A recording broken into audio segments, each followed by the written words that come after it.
সালটা ছিল 2003।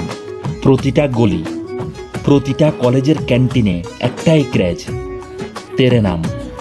সালমান খানের সে লম্বা চুলের hair style, sad love story, আর সবার হৃদয়ে তার গভীর প্রভাব।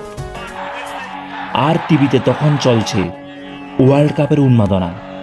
শোয়েব আখতার দ্রুত বেগে দৌড়ে আসছেন, কিন্তু ওদিকে সচিনের সে বিখ্যাত আপার কাট পয়েন্টের উপর দিয়ে সীমানার বাইরে চলে যাচ্ছে।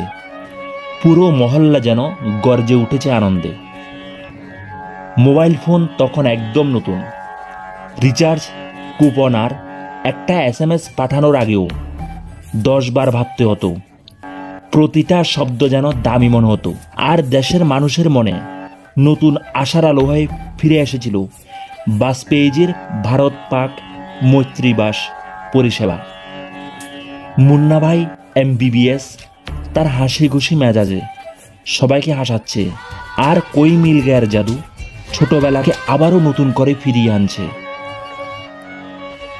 বাড়ির ড্রয়িং রুমে মা বাবা ব্যস্ত স্টার প্লাস নিয়ে, আর আমরা লুকিয়ে লুকিয়ে MTV রোডিজ দেখতাম।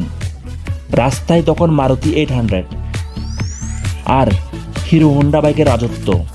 স্কুলে তখন ক্যামলিন জ্যামিতি বক্সের কদর, আর সেই বড়লোক বন্ধুর বাড়িতে প্লে স্টেশন, যেখানে চলতো প্রিন্স অফ পার্সিয়ার লড়াই।